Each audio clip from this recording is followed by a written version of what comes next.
Initially, I wanted to do more of a deep dive on kaiju designer and artist Tohl Narita. However, considering that other YouTubers bigger than me have already covered the artist, I don't have much access to anything reliable that's beyond a Google search, and for what little I do have that's not Google, I can't currently read it. What is that? At the moment, there's not much I can say that won't just be a retread of the same facts, but for those who don't know who he is at all, I'll give you a very brief description. Tohl Narita was an artist who worked on the designs of early Tsuburaya shows like Ultraman and Ultra Q. He passed away in 2002, but his work is still being used to this day, and most notably his painting Truth, Justice, and Beauty is the main inspiration behind Shin Ultraman's design. You know which one I meant, smartass. So if I'm not going to be doing a deep dive on Narita-san, then what am I doing? Most of the time, I have no idea. But for this video, I plan on analyzing his work done for Ultraman and Ultra Q. While I don't consider myself an expert on the kaiju and tokusatsu genre, I do consider myself to be a pretty decent doodler. Now with that intro done, take it away, unscripted me. Thanks, scripted me. What a jerk. But anyways, like I mentioned before, this part of the video is not going to be scripted, as I'm going to be taking a look at Tohl Narita's work on Ultra Q and Ultraman. I'm not going to focus on Ultra 7 because Ultra 7, as far as I know, doesn't have anything to do with Shin Ultraman. I really just want to focus on stuff relating to Shin Ultraman, but don't worry, I'm not going to be talking about specific monsters or aliens that show up in Shin Ultraman. You know, I am going to be looking through genuinely all of the Ultraman work, so I'm not saying these kaiju will show up. I'm saying, you know, some of them will be in Shin Ultraman, but I'm not going to tell you who. But anyway, without further ado, let's take a look at this book. And also apologize ahead of time for the messy space. It's the best I could do at kind of a short notice or just a quick cleanup. You know, there's a little mess right here. Don't ignore that. Just we're gonna ignore that, okay? Yeah, so I have a very messy desk, and this is probably the cleanest it's gonna look. And I can't really do much about the wire, as you probably noticed, that is connected to the webcam. You know, so it's gonna be there. Sorry. Before I take a look what's inside the book, I just want to show off the cover, which you have been seeing for quite a bit, and that, yes, it is the famous, truth, truth, justice, and beauty that I mentioned before. And if you actually look inside the book, right here, we got the full thing for us to, see. And this is based off the concept work Tohl Narita did for Ultraman, of what Tohl Narita wanted to do with Ultraman. And you can see Dada right here. We'll talk about Dada in a little bit. But I just want to say that this is a truly amazing, piece of art. Genuinely. I really love this, work of Ultraman. It's really amazing. I love the, the dark blue background contrasted with the, red and silverish, the warm colors of Ultraman, I should say. Something to note of Ultraman here in this painting is that the silver body, it's not really a bluish color like you thought it'd be. There's a lot of like oranges and yellows. I'm not sure if you can see on the webcam, but it's very much a mixture of warm colors, and I think that is just sort of, encapsulate, to encapture the warmness of Ultraman himself. And I think it's a great, decision to use more warmer colors instead of the basic blue covers, blue colors to, make the silver body, the silver portions of the body. I also just love the shadows, here, and especially the hand. I love the shadows in the hand specifically. It's truly great. Probably like the best part of this, like art piece is probably the hand and how well how detailed the shadows can get. And it's also great with this hand as well. We get to see light on here and then some shadows right here. I also love it's not black, and there's different shades, and again it has that warmness color to it, so it's very cool. Now here's a better look at Dada, the painting he did for Dada in 1980. It's really interesting to see the pencil lines with this face right here, and also how different Dada looks here versus to what he looked like in the show. We get to see like the three faces, here, and also the head shape overall is different. As you kind of see, like I'll probably have a picture of Dada's suit in the side, whatever. But yeah, notice, just also how the head has different colors. Like has like a red outline. This has like a lightish green outline. And this one has a more blue outline, but it still covers, the different faces and stuff. And also I love the line works, the asymmetry that's going with the lines of his body. It's really cool stuff.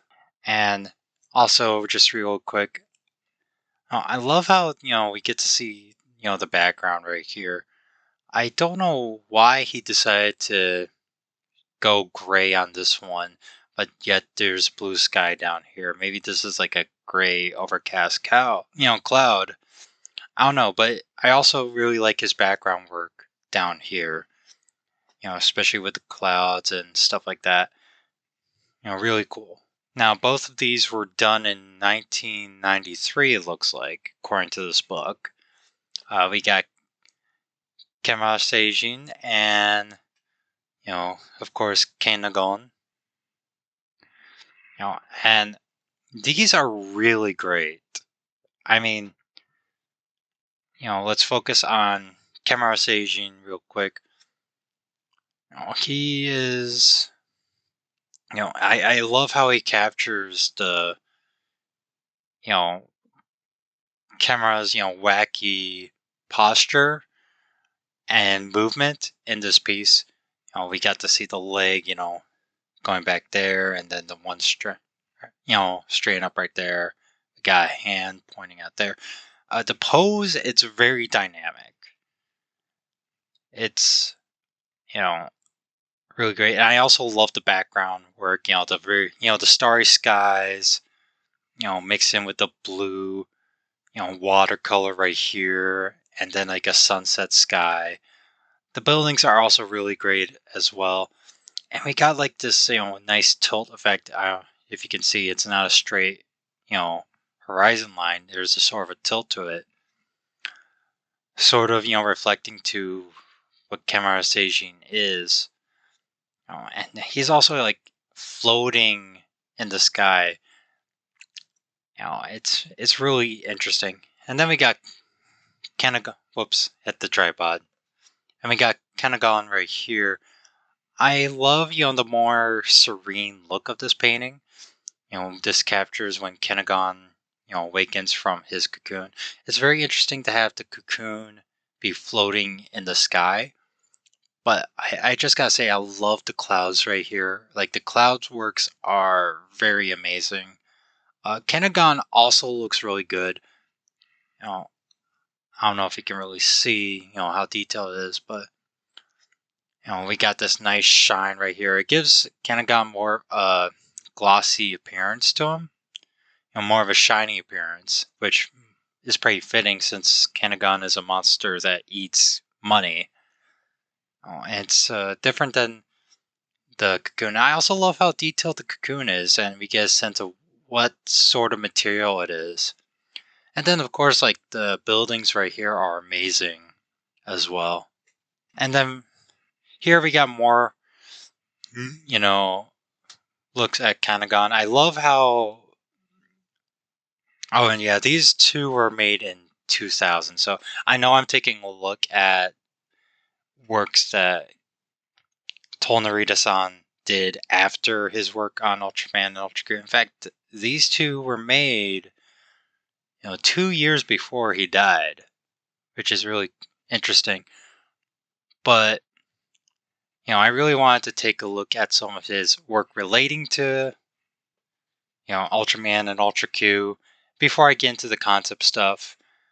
It's not just going to be all concepts, but, I love how these two are like sort of mirrors to each other. We got this one that's more serene and peaceful, because it's a nice sun, bright day with some really nice clouds in the background.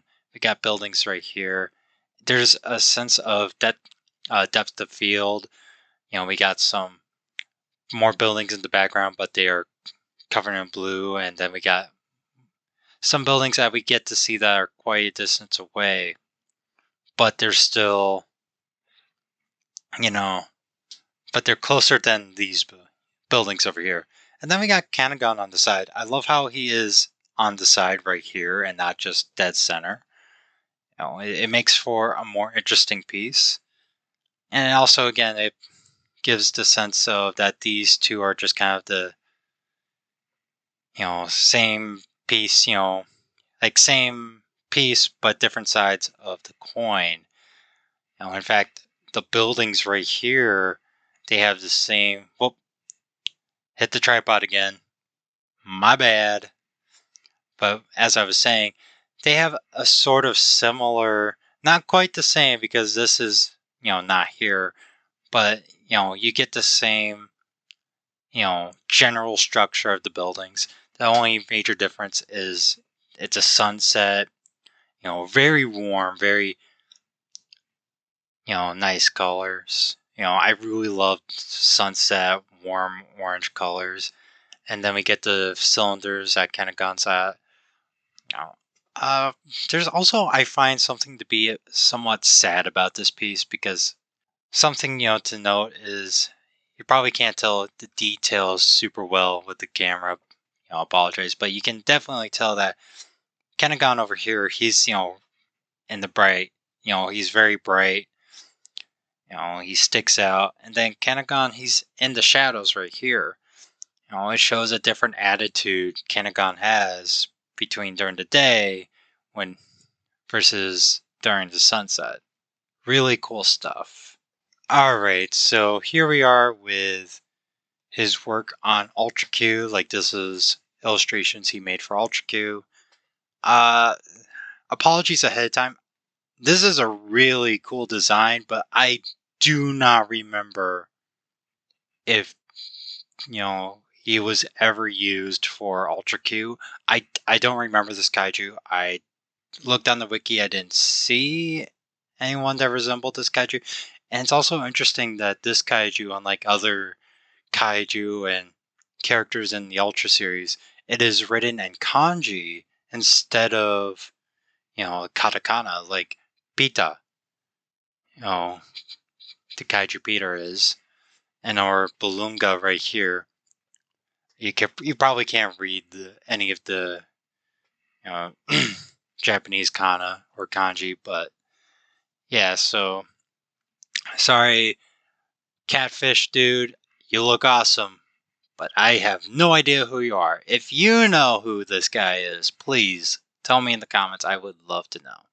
But yeah, we get design work for Peter.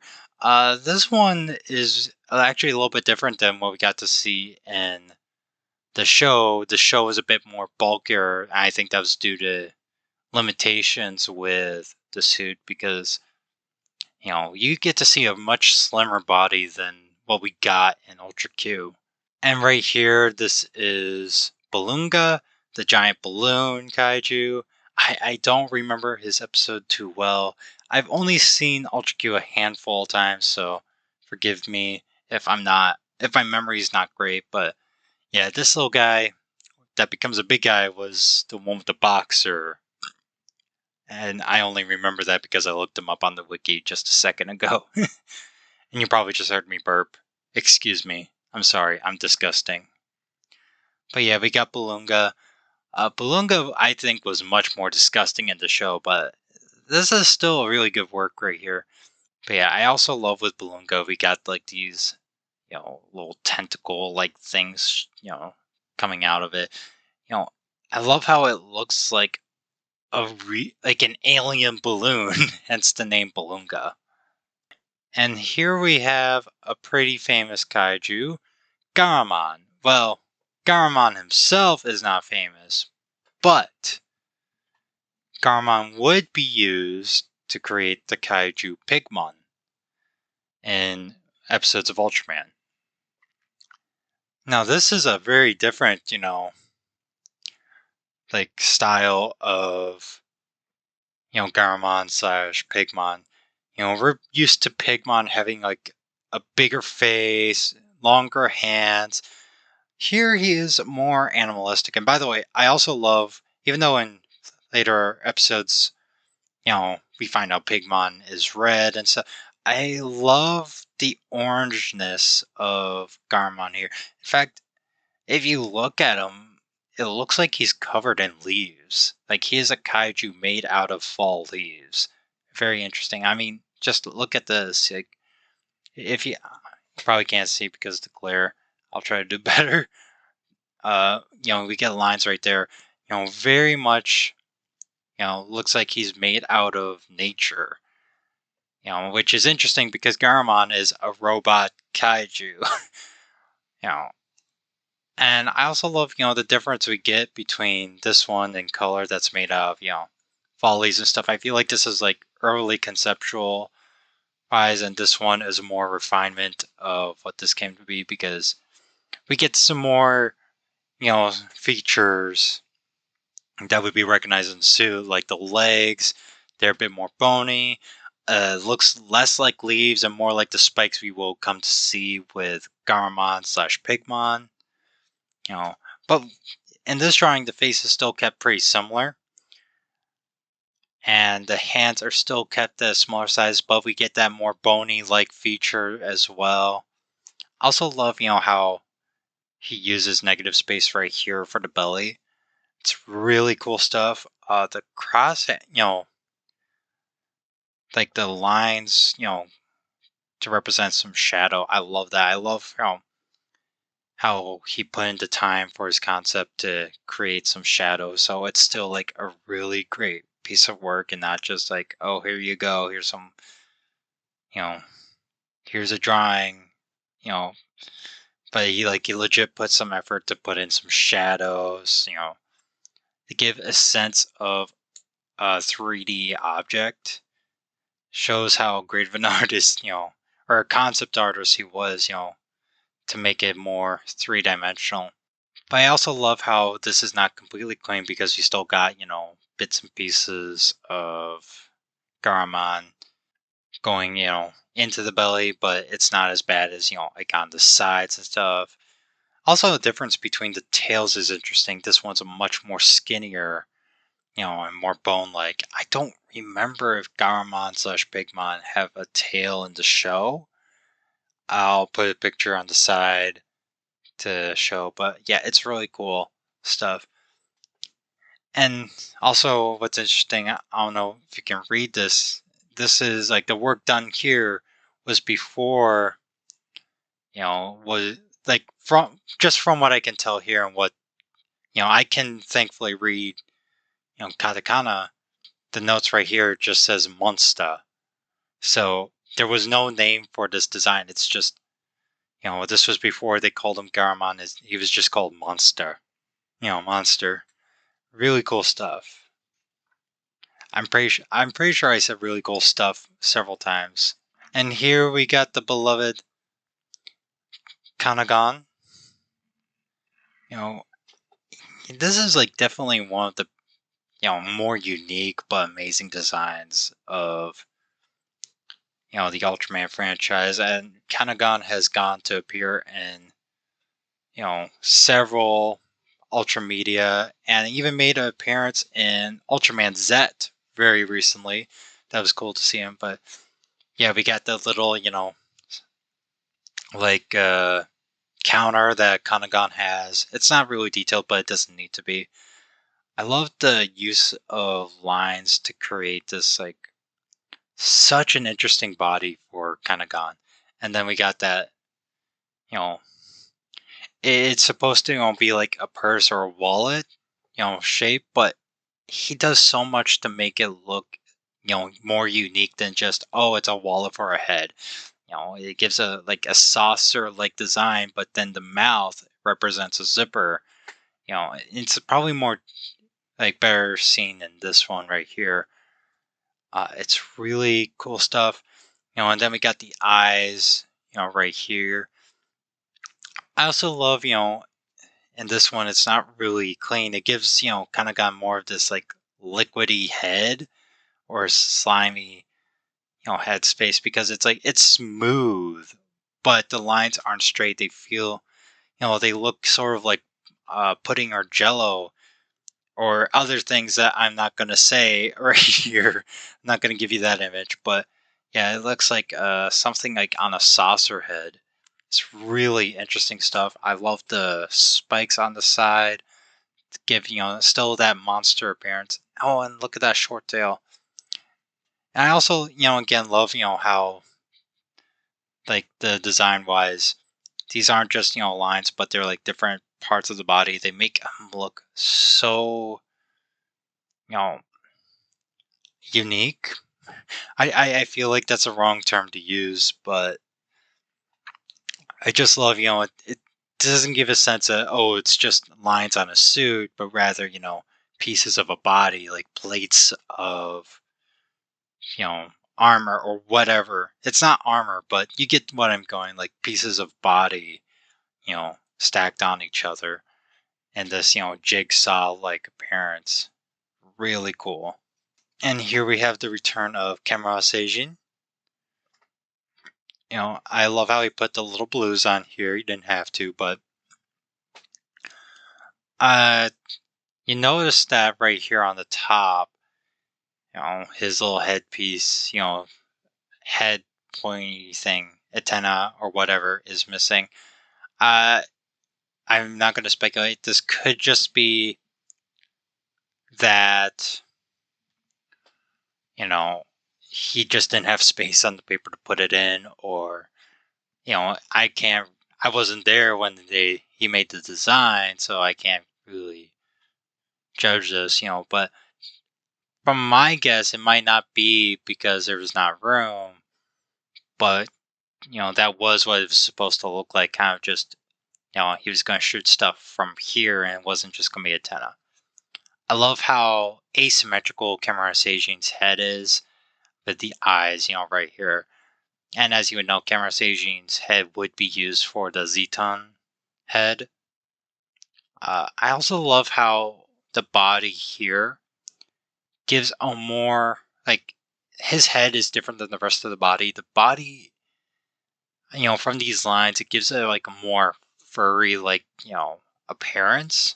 Then we have our, beloved Kaiju Pagos, who was one of the first to borrow Baragon's suit.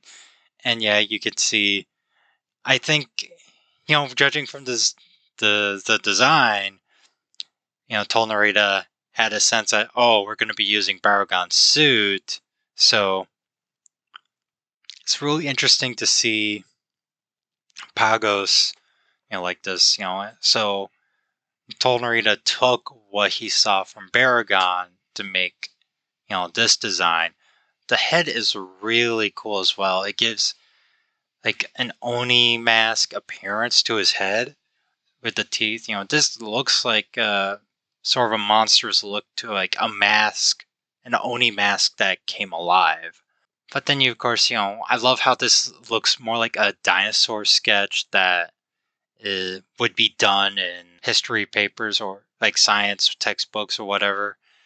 You know what I'm saying? Like books on dinosaurs, and they have, hey, here's a sketch of what the dinosaur might look like. And this sort of has that same feeling to it. But yeah, you get to, even like in the design process, you can tell, from this back right here and the belly that he knew that they were going to be using the Baragon suit. We got the cicada people right here, and the cicada people would eventually become Bolton. But, you get to see some similarities between Bolton and the cicada people, and like right here with the eyes and face, you definitely get to see that so much. I love the detail that Narita-san put in the head right here. And also it makes it look insect, but also alien as well. Really interesting. And here we got the Kaiju Ragon. He's our beloved creature from the... Whoop, hit the tripod again. My bad. But yeah, we got, Kaiju Ragon here. Very interesting design. The eyes right here look different than they were, what they eventually became in the show. They're more, lowered and stuff. He sort of has like a catfish, face. Really interesting.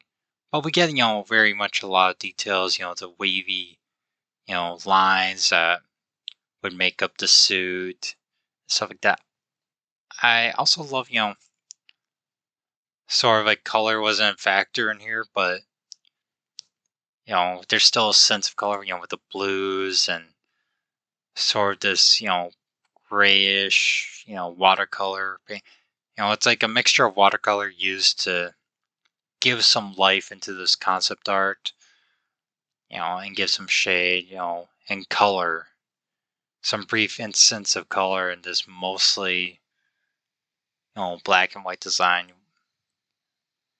It's really cool. I love his, I don't know what you call it, these little, these things right here on the side. I love how detailed they are. And then we get the webbed hands. And yeah, I think the head was, different here than it was in the show.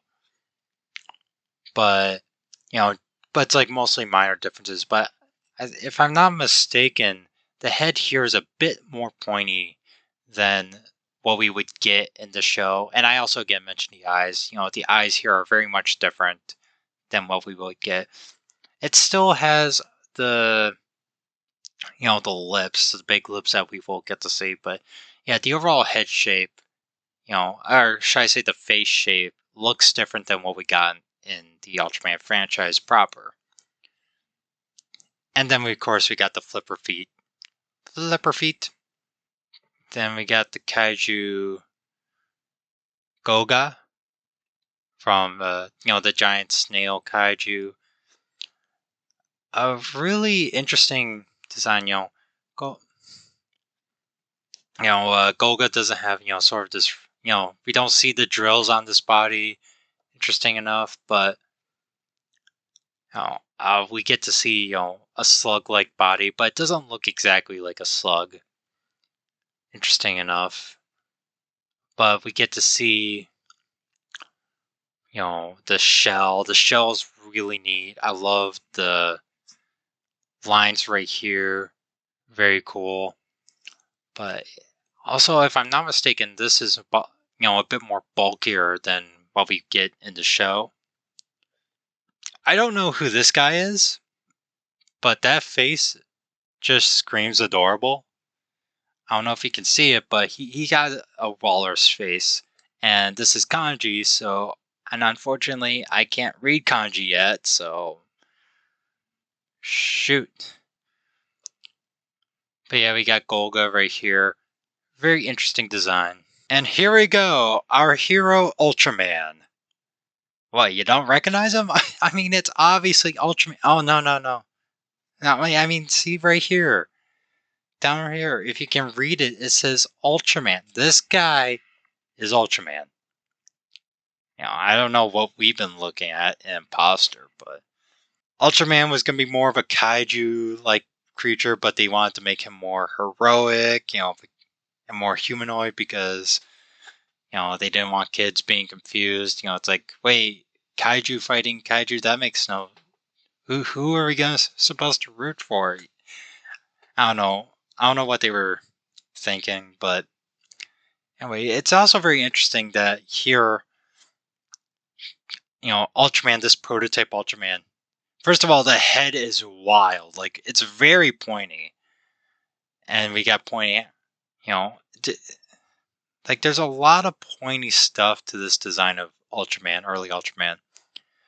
We do get to see, like, early semblance of what would become Ultraman, like the blue lines, even though that just, kind of the lines, they would eventually come to be like you can see like the early looks of what would become the lines that we see on Ultraman's design.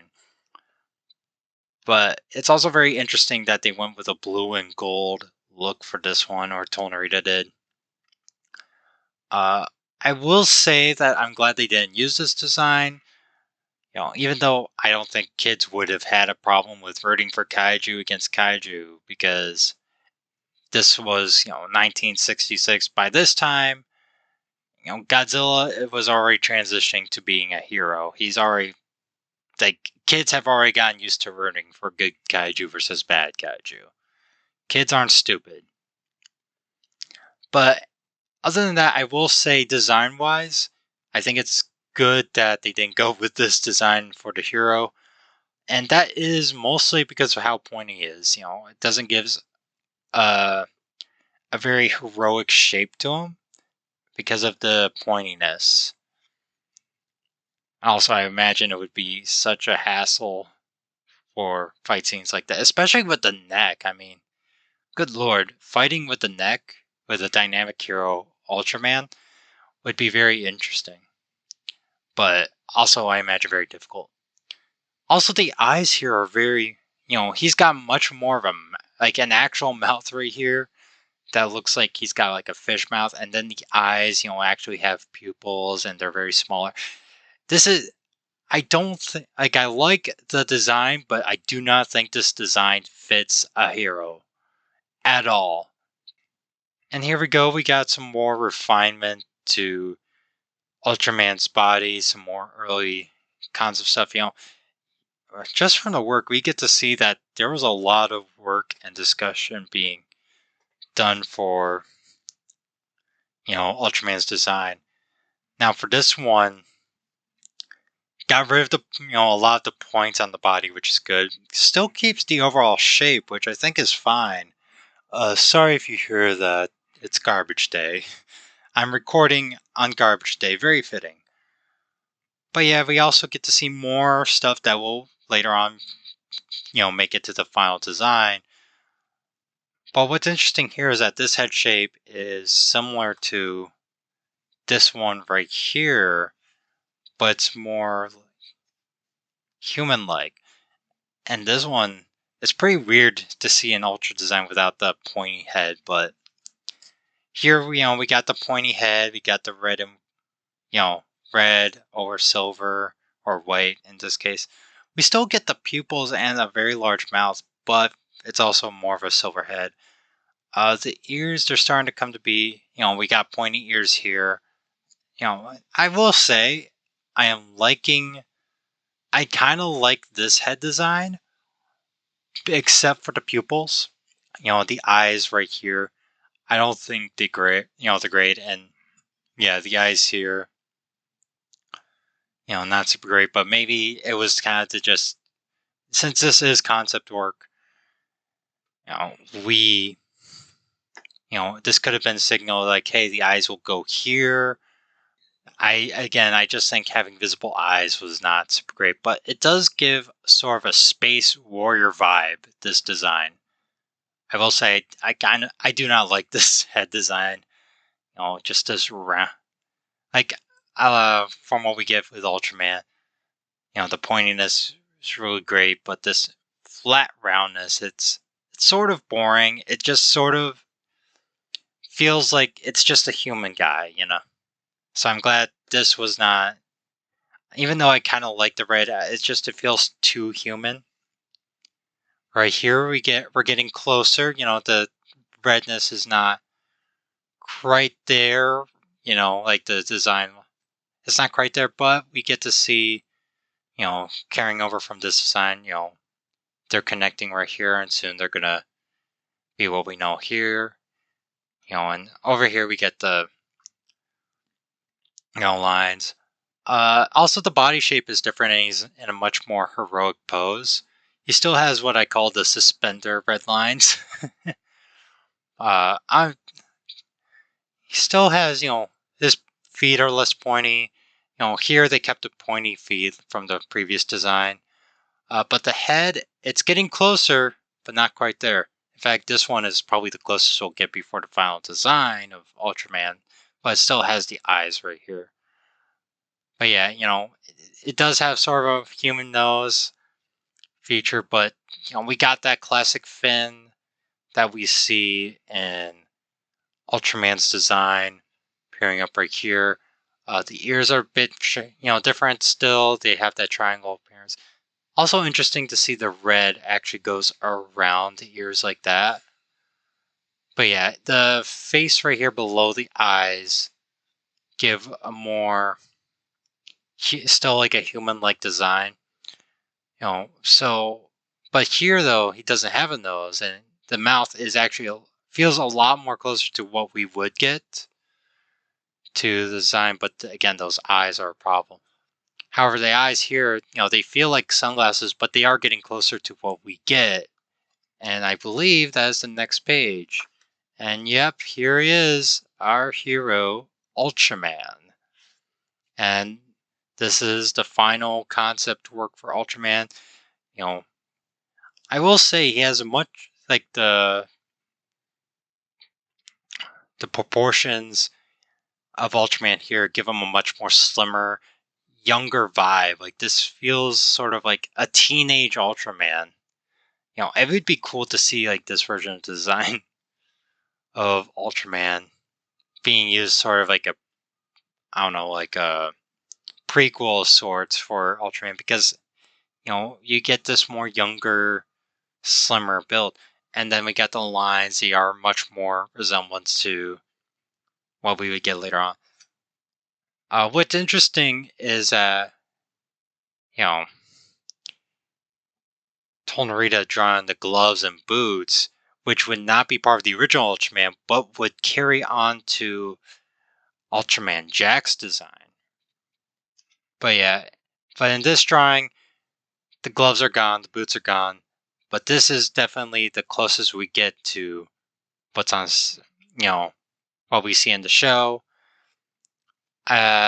You will notice there is no color timer. Well, that's because originally there was not going to be a color timer. The color timer was essentially slapped on at the very last minute against Tohl Narita's wishes. And I gotta say, personally, I love the color timer. I think it's an iconic part of Ultraman. I do think it adds well enough to the design, but I also totally understand Tohl Narita's frustrations with, just slapping on a color timer icon design, because I feel like, because it's sort of like he worked so hard on this design and finalized it, and only for just a last minute adjustment on, I feel like, I think part of it was that he didn't design the, suit or the design of Ultraman to have a color timer, so slapping one on felt kind of like, oh, well, gee, that goes against my design. Thanks a lot, guys. Maybe if there was more talks with Tohl Narita about a color timer.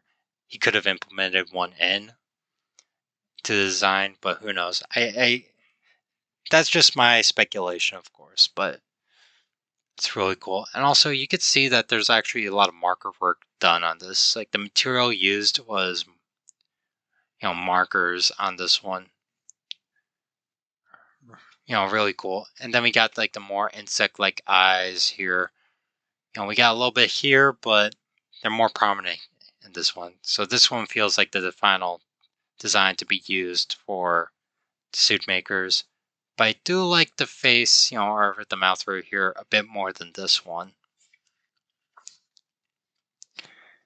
And then we got Ultraman doing his famous Spacium Ray attack. It's interesting the ray is coming from here when we would later on find out it comes from here.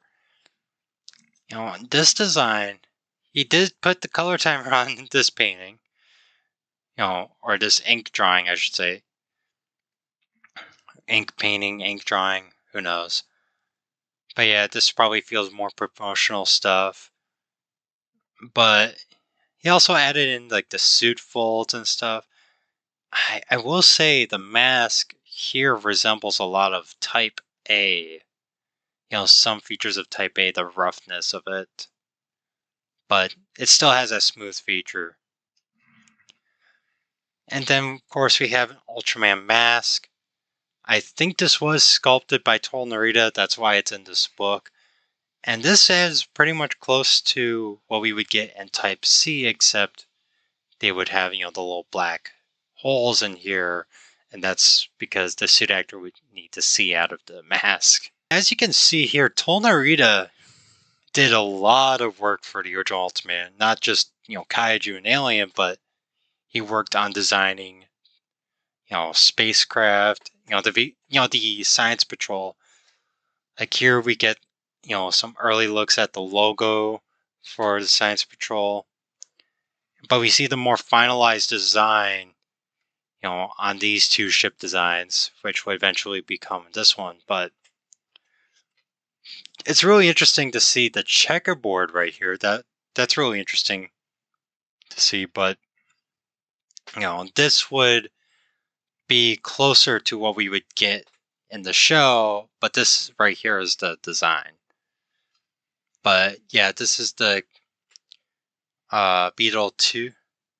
The VTOL 2 design. It's more flat than the basic VTOL design that we get to know. Then we get the submarine right here. It's very slim. Very long and slim, but it also has that aerodynamic design to it. And then, of course, we have the famous Science Patrol. I hit the tripod again. Gosh darn it. Anyway, we have the famous Science Patrol building sketched out right here. I will say, I think the Science Patrol headquarters is probably the most... No, I don't want to say unique. Iconic. Iconic is the better word. This is one of the most iconic, base designs of all the Ultraman franchise, and one that holds up significantly well over the years. It has such a cool building design. We got that, ramp right here, and then we got like this, asymmetry with the building where it's cuts off right here, but continues on this side. It's a very cool looking building. And there we have Bolton Seijin. What's interesting that Tohl Narita didn't finish off the legs right here. But I think he was guessing that, like, with these lines here, that the suit makers would get to just like, hey, just continue this down to the legs. But yeah, this is a very iconic design, and Bolton is a very iconic alien.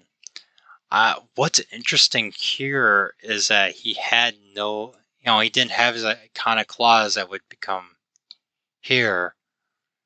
But you could see, like, he was constantly sketching out designs. Like, he had the hand drawn right here, but then he's like, oh, let's put, the claws here and stuff like that.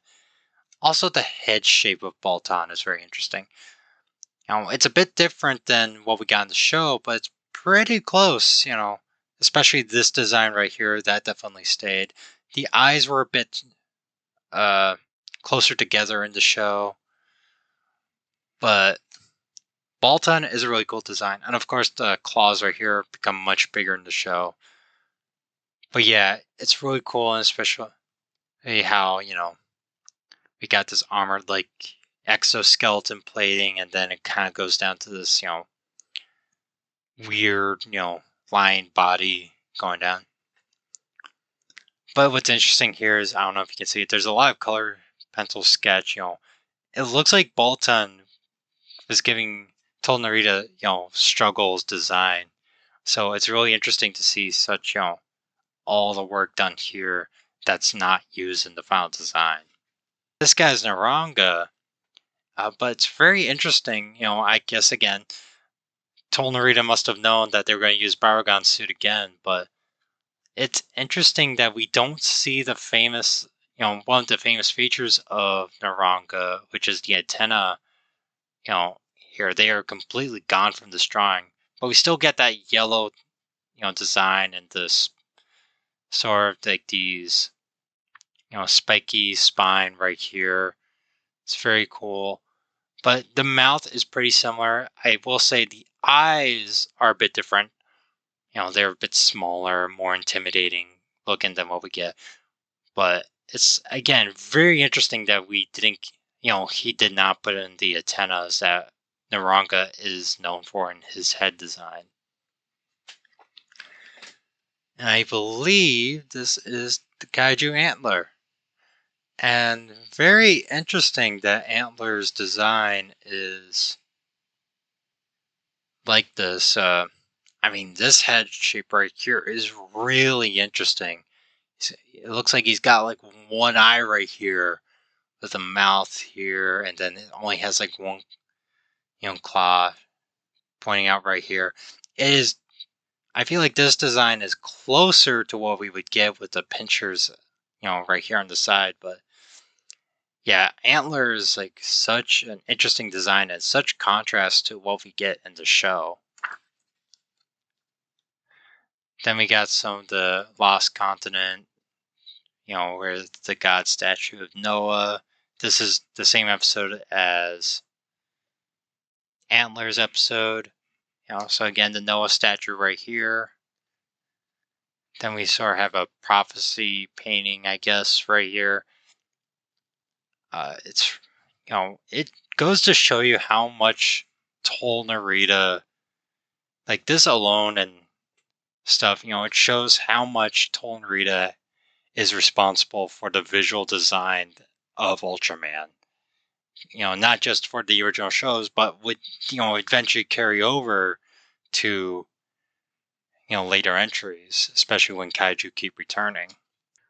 And these are plant vine things. I think those are the living vampire plants that we see in the Lawless Monster Zone, which is in the same episode as a Red King's first appearance, which we got the the bad boy right here, Red King. It's pretty similar to what we got in the show, I will say. And we got the same, corn cob like appearance of, like Red King, but overall, design stayed the same, except here the shoulders and arms are much beefier than what we got in the show. What I do find interesting about, Tohl Narita's work, is these sort of like like vacuum clean, these like spring like, not spring like, but like this general shape of, right here, that it seems to be a very common pattern with Tohl Narita's work, with his design, but it's also very cool to see how he can use this similar design for different kaiju and still works. Now here we have Gamora. Tohl Narita must have known again Baragon was going to be used, So he's like, all right, I'll design the head. We already know what the body's going to look like for the millionth time. But yeah, I love what Tohl Narita did with Gamera's head. It's very cool. I love the color here with the reds, right here, mixing with the mouth. The mouth here looks a lot more ferocious than what we got in the show. I mean, just look at it. This is a much more intimidating, scary creature than Gamera in the show. And then we got, the design right here. He looks like he's got angry eyes right here. Don't know if you can tell. But yeah, I don't think he did much work with the body because he kind of oh, we're using Baragon again. But yeah, if I remember correctly, I heard he was inspired by toucans, and you can definitely see the inspiration right here with this design. There's Bemular. Bemular right here. He has sort of this Ghidorah-like body, scaly body right here, and then the short arms right there. Most of this design, I think, transfers pretty well with the suit, although the eyes, again, are a bit smaller here than what we would eventually get, but I love the detail with the line work right here. Just really well done. And then, of course, we got a very spiky body that Bemular is known for. And again, very, very short arms. Here we have Gyeongo right here. For the most part, this design is pretty much one-to-one what we got from, in the show, except the claw hand, is only on one for this one, yet it transfers over, it looks like from the design of this is that you could tell, he had the hands and claws right here, but then last minute they're like, oh, we want him to have, claw hands, so he quickly added a claw hand right here. But also this one is very colorful. Looks like he had, if I had to guess, he had quite a bit of time to work out this kaiju's design over the others, previous ones. Something I notice is that these lines right here, for the ears and stuff like that, this overall design is something that gets reappears in a lot of his designs and work. There is a lot of similarity between Tohl Narita's designs, but what I love about his work is that he's able to use these similarities and designs to make something new each time, something unique to that kaiju. Over here we got our chocolate lover Gesura. It looks like he was supposed to be more of, on on all fours instead of what we would know to be just kind of a two-leg kaiju. I will say I love this design, especially the bottom one with the fin, and the mouth, and head looks similar to what we get, except a bit more intimidating. But I also could imagine the suit designers saw this design and were like, ha ha ha ha, what are you thinking, Tohl Narita? Are you insane? This is insane. We can't do this. But overall, I love how it's also very interesting that a lot of the body here is blue. The fins, I think being blue and gold, or yellow, they transfer over to what we get in the show pretty well. But it's really weird, or interesting to see a mostly blue body with a green head. And I gotta say, I think I prefer this design over the design we got in the show. And here we have our boy Jiras, who, as everybody knows, was Godzilla design, Godzilla suit that had a frill on the head. Although I will say the frill here, looks a bit different than what we got on the show. We got some more of that similarity between, The other designs, like the spikiness of this frill, very interesting. And then we got more yellow body right here. Even though, yeah, they painted some yellow on Jiras's body, it wasn't quite a bit. Everybody knew it was Godzilla. And then they also have the yellow strip here. Although I'm gonna say this, I think the best way to bring Jiras into Ultraman again, even though the joke is, oh, it's Godzilla with a fro, if they legally want to bring Jiras back, go with this design. Even though, yeah, it loses a lot of that Godzilla aspect, the fact, it does look different enough from Godzilla, I think they can get away with this, and people can still be like, oh yeah, that's the same guy, that's Godzilla suit, but again, especially the head shape is much different than Godzilla's. And it's also a much slimmer body, and again, much more yellow, belly and front. I think, and then like the dorsal plates, they're different than what Godzilla's is. So if they try to bring back Jiras, other than Seven Gar Fight, they should make the design like this. Here we have the mummy and the mummy Mia and the mummy kaiju, the Dungo, and I love the gold and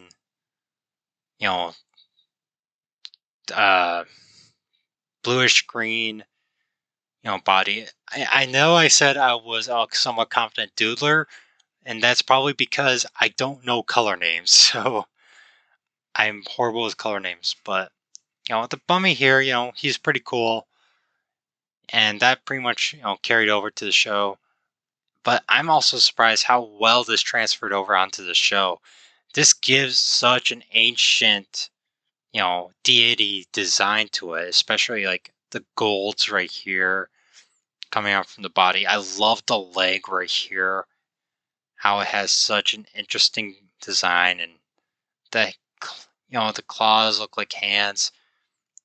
There's sort of like, it gives it looks like this kaiju is going through like some golden clouds, and I love the design of this wing right here.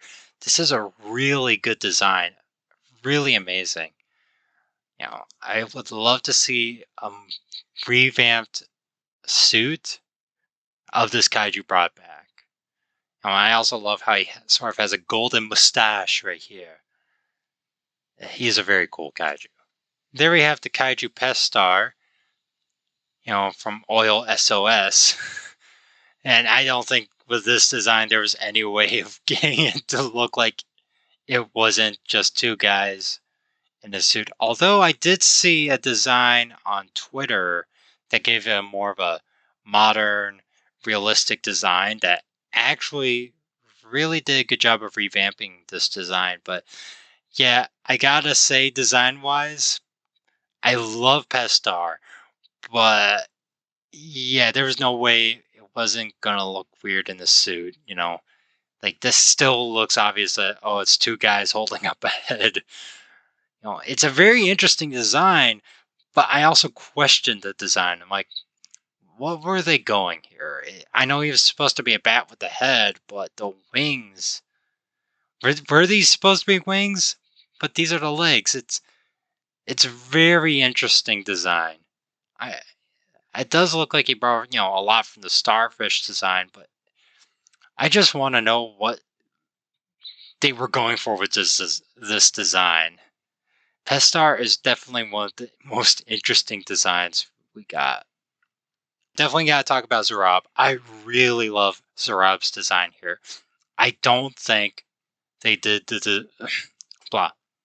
I don't think they did the design justice in Ultraman, at least compared to this. Oh, it does look like in Shin Ultraman from what we saw in the trailers. So yeah, by the way, this ain't spoilers because we saw it in the gosh darn trailer. Okay? But anyway, I will say the design of Zarab in Shin Ultraman, it feels much closer to this design, and I really love it. In fact, I love the lines and the eyes right here. The mouth doesn't have that circle around it. Zarab is a really interesting looking alien. And then, of course, we got, again, the liney bodies right here, but it's like skips in some areas. It's a really cool and alien-like design. Probably one of the best designs from the original Ultraman, and I think it's finally being brought justice in Shin Ultraman. Here we have the Kaiju Jamila, which is a really great episode. I won't spoil anything for you if you haven't seen it, but I love this, squished down, mutated design, and also these like jagged lines right here, give him more of a jagged body, and these like very broad shoulders. It's a really good design, and again, I won't spoil the episode for you. Go watch it. It's one of the best. I have to talk about Gamora. Gamora is such an iconic kaiju, and I love this, work right here with the spiked elbows, and the iconic face. Overall, this design I think transferred very well onto, screen. And Gamora, of course, has been a very popular kaiju, appearing in several Ultraman shows afterwards. And there we have Dada. Again, the design is very different with that head shape. We can see right here, although, the lines are kept similar. The faces themselves, especially this one, I think transferred pretty well. But, overall, they definitely did change Dada's design from what we got in the show. But it's still enough to say, like, oh yeah, that is definitely Dada, but there's significant differences between what we got here and then what they did with the suit. Here we have one of my favorite Ultraman villains, Mephistophelion. I love, sort of the cat-like features of this design. Also really interesting that here Tohl Narita did some work on the back, or at least for this sketch, that he showed in the book. He probably did sketches for the backs and sides and stuff for the others, but, this is the first time we actually really see it here in this book. And overall, yeah, the design does just went onto screen pretty well. I love how unique it is. Again, especially with that face, and we got the ears right here. Very cool. Then, of course, we have the biggest, baddest kaiju of them all, Zeton. Yeah, Zeton is definitely a fan favorite of mine. And design-wise, I can't really complain. I mean, just look at this bad boy. Look at this bad boy right here. This design definitely translated well onto the screen. We got the yellow, lights right here, the ears, this white, body with that same pattern we've seen in previous designs. Really cool. Although I will say it's quite interesting to see that, Tohl Narita painted Zeton with like a more brownish looking color than the black we do, but maybe that's for concept designs, to see the lines. So, if it was all black, yeah, you wouldn't be able to see all the details. So maybe that was just to see the lines that, Tohl Narita did. Although this is a really great, work of art, concept art, genuinely. But it's also very interesting to see how, we got the tail right here, and what that's, shell-like design. But then back here, it's supposed to be more pointy, so it looked like it was supposed to be more like wings, I'm guessing, but they changed it for the final design. Anyway, that's it for this video. Again, I just wanted to look at some of the work that Tohl Narita did. It's really awesome. And, maybe later on when I do, finally learn enough Japanese to read some actual Japanese text and maybe actually read this book, that I can actually do a deep dive on Tohl Narita himself. But until then, this is what, I just really want to appreciate the work that Tohl Narita did. And in my opinion, I think a lot of, the visual design that has carried over through, the years, and what makes Ultraman visually distinctive, not just a hero, but the Ultraman universe visually distinctive, is thanks to Tohl Narita, and I think he deserves a lot of credit for the design work, the visual art direction of the Ultraman franchise. Thanks so much for watching. I hope you have a fantastic day. Take care and shwatch!